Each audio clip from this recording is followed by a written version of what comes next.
వీళ్ళ ప్రభుత్వం వచ్చిన తర్వాతగా ఉన్నాము అంటే వీళ్ళు గవర్నెన్స్ మీద ధ్యాస లేదు వీళ్ళకు. ప్రజలకు సూపర్ 6, సూపర్ 7, సూపర్ 10ల పేరుతో వాళ్ళు ఇచ్చిన మాటల మీద వీళ్ళకు ధ్యాస లేదు. వీళ్ళ ధ్యాస అంతా రెడ్ బుక్ పరిపాలన, వీళ్ళ ధ్యాస అంతా రెడ్ బుక్ తెరచడము, ఎవరెవరికి కక్షలు ఉన్నాయో ఆ కక్షలు తీర్చుకునేదానికి గ్రీన్ సిగ్నల్ ఇవ్వడం. ఇది వీళ్ళ పరిపాలన మీద వీళ్ళ ధ్యాస.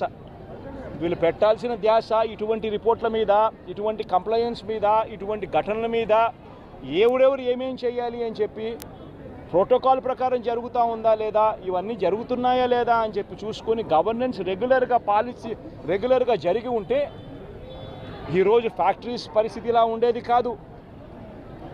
ఈరోజు ఈ కార్మికులు చనిపోయి ఉండేవాళ్ళు కాదు. ఈరోజు స్కూళ్ళు బాగుపడి ఉండేటివి. ఇంగ్లీష్ మీడియం టోఫుల్ 3వ తరగతిలోనే టోఫుల్ పీరియడ్ని తీసుండేవాళ్ళు కాదు.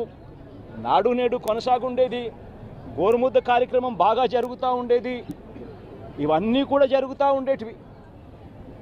ఒకవైపున స్కూళ్ళు నాశనం అయిపోయాయి, మరోవైపున హాస్పిటళ్ళకి సంబంధించి జనవరి నుంచి రావాల్సిన బిల్లులు, జనవరిలో బిల్లులు ఏదైనా ఉంటే ఫిబ్రవరిలో ఆ బిల్స్ ప్రాసెస్ చేస్తారు, మార్చిలో ఆ బిల్స్కి సంబంధించిన పేమెంట్ని క్లియర్ చేస్తారు. ఆరోగ్యశ్రీ నెట్వర్క్ హాస్పిటల్స్కి సంబంధించి మార్చి 16వ తారీఖున కోడ్ వచ్చింది. ఇక అప్పటి నుంచి జనవరికి సంబంధించిన బిల్లులు పూర్తి జనవరికి సంబంధించినప్పటి నుంచి ఇప్పటి దాకా ఆరోగ్యశ్రీ బిల్లులు నెట్వర్క్ హాస్పిటల్లో ఇవ్వడం లేదు. ఆరోగ్యశ్రీ హాస్పిటల్కు బిల్లులు రావడం లేదు కాబట్టి ఏ పేషెంట్ అయినా హాస్పిటల్కి పోతే ఆ హాస్పిటల్లో ఆ పేషెంట్ డబ్బులు లేక కట్టలేని పరిస్థితిలో, పేషెంట్ అధ్వానమైన పరిస్థితిలో బతుకుతూ ఉన్నాడు. పట్టించుకునే నాతుడు లేడు. పిల్లలకు సంబంధించిన ఫీజు రీయింబర్స్మెంట్ అనే కార్యక్రమం గతంలో వైఎస్ఆర్సీపీ ఉన్నప్పుడు ఏ రకంగా జరిగేది? ప్రతి 3 నెలలకు ఒకసారి, ప్రతి త్రైమాసికం అయిపోయిన వెంటనే, ఆ త్రైమాసికం అయిపోయిన వెంటనే ఫీజు రీయింబర్స్మెంట్ కింద విద్యా దీవెన అన్నది ఆ తల్లుల ఖాతాల్లోకి జమ అయ్యేది. ఈరోజు 2 క్వార్టర్స్ అయిపోయాయి, 2 త్రైమాసికాలు అయిపోయాయి. జనవరి, ఫిబ్రవరి, మార్చు, ఏప్రిల్, మే, జూను. ఇప్పుడు 3వ త్రైమాసికం కూడా జూలై, ఆగస్ట్, సెప్టెంబర్ కూడా అయిపోవస్తూ ఉంది దాదాపుగా. ఇంతవరకు పిల్లలకు సంబంధించిన ఫీజు రీయింబర్స్మెంట్ బకాయిలు ఇంతవరకు రూపాయి కూడా ఇవ్వాల. పిల్లల్ని ఈరోజు కాలేజీలలో చేరేటప్పుడు కాలేజీ యాజమాన్యాలు ప్రభుత్వం ఎప్పుడు ఇస్తుందో తెలియదు, ఇస్తుందో లేదో తెలియదు, మీరు ఫీజులు కట్టాల్సిందే అని చెప్పి ఒకవైపున ఫీజులు డిమాండ్ చేస్తూ ఉన్నాయి కాలేజీ యాజమాన్యాలు, మరోవైపున పిల్లలకు సర్టిఫికెట్లు మేము మీరు ఫీజులు కట్టకపోతే అని చెప్పి పిల్లల మీద ఒత్తిడి తీసుకొస్తూ ఉన్నాయి కాలేజీలు.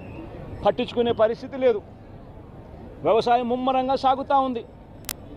రైతులందరికీ కూడా పెట్టుబడి సహాయం కింద 20,000 రూపాయలని ఇస్తానన్నాడు. ఆ పెట్టుబడి సహాయం ఏమైందని రైతు అడుగుతూ ఉన్నాడు. గతంలో కనీసం 13,500 వచ్చేది. ఈరోజు పెట్టుబడి సహాయం కింద 20,000 ఇస్తానన్నాడు. ఇంతవరకు రూపాయి ఇలా పెట్టుబడి సహాయం పోయింది. రైతులకు సంబంధించి ఇన్సూరెన్స్ సొమ్ము, రైతులకు ఇంతకుముందు ఉచితంగా పంటల బీమా వచ్చే పరిస్థితి నుంచి ఆ ఉచితంగా కట్టాల్సిన పంటల బీమాకు సంబంధించి మామూలుగా ప్రతి సంవత్సరం ఏప్రిల్, మేలో ఆ ఇన్సూరెన్స్ ప్రీమియం కట్టాలి. 2023-24కు సంబంధించిన ఖరీఫ్కు సంబంధించిన ఇన్సూరెన్స్ సొమ్ము రావాలి అని అంటే 2024 ఏప్రిల్, మేలో ప్రభుత్వం డబ్బులు కడితే, ఆ మేలో ప్రభుత్వం డబ్బులు కడితే మ్యాచింగ్ గ్రాంట్ సెంట్రల్ గవర్నమెంట్ కూడా ఇచ్చి జూన్ మాసంలో ఇన్సూరెన్స్ సొమ్ము కూడా ప్రభుత్వం ప్రతి సంవత్సరం ఇస్తూ వచ్చింది. ఆ ప్రక్రియను పూర్తిగా నాశనం చేశారు. ఇన్సూరెన్స్ సొమ్ము కూడా రాని పరిస్థితిలో ఈరోజు రైతన్న ఉన్నాడు. ఉచిత పంటల బీమా గాలికి ఎగిరిపోయింది. ఈ క్రాప్ అనేది గాలికి ఎగిరిపోయింది.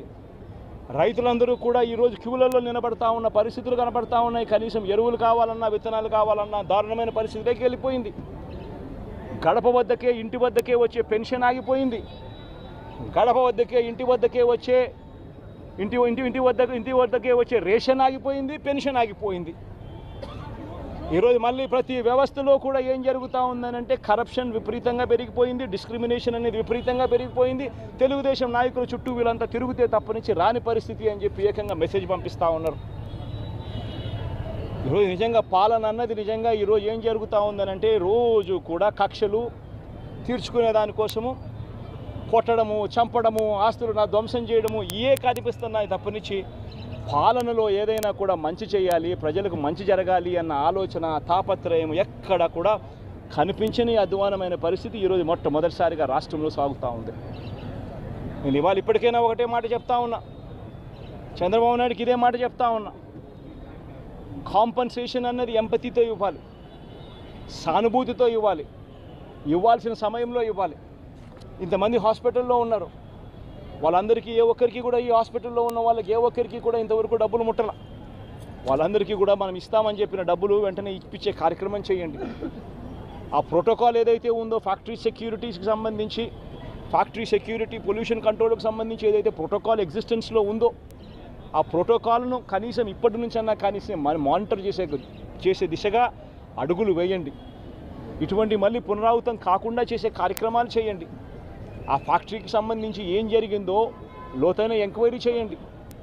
అడిగినప్పుడు నేను ఇక్కడ బాధితులను పరామర్శించినప్పుడు, బాధితులను అడుగుతా ఉన్నప్పుడు నేను అడిగా, ఆ ఫ్యాక్టరీకి సంబంధించిన విషయాలకు సంబంధించి కూడా తెలుసుకునే ప్రయత్నం చేశా.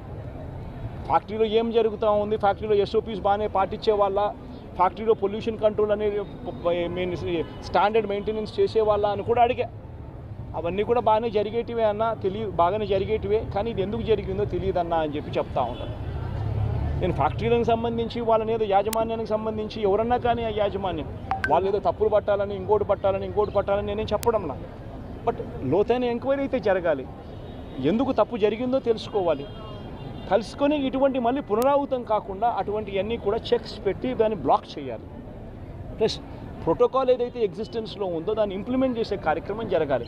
అప్పుడు మిగిలిన ఫ్యాక్టరీలలో కూడా ఆటోమేటిక్లీ ఎప్పుడైతే చెక్స్ అనేటివి ఎప్పుడైతే రెగ్యులర్గా పీరియాడికల్గా జరగడం మొదలు పెడతాయో అప్పుడు న్యాచురల్గా సేఫ్టీ పారామీటర్స్ పెంచడం జరుగుతుంది. సేఫ్టీ పారామీటర్స్ ఎప్పుడైతే పెరుగుతాయో అప్పుడు ఇటువంటి ఘటనలు జరగకుండా పోతాయి. ఇవన్నీ ఖచ్చితంగా చేయాలి. ఇవన్నీ ఖచ్చితంగా చేయకపోతే మాత్రం మేము కూడా ఖచ్చితంగా మరో 2 వారాలు, మరో 3 వారాలు టైం ఇస్తాం.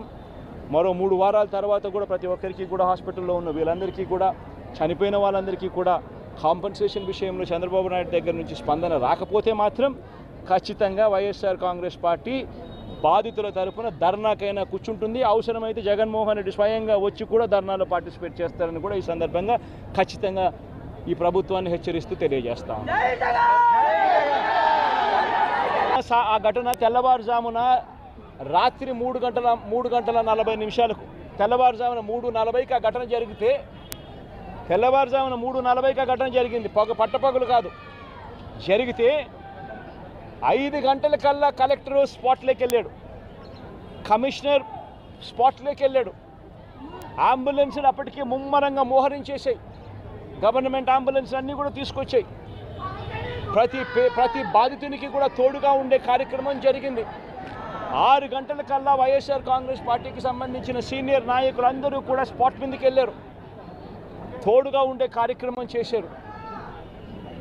అదే రోజు 11 గంటలకల్లా, మధ్యాహ్నం కూడా కాదు, మధ్యాహ్నం కాకమునిపే 11 గంటలకల్లా ఏకంగా ముఖ్యమంత్రి అంటే నేనే ఏకంగా స్పాట్లోకి నేనే రావడం జరిగింది.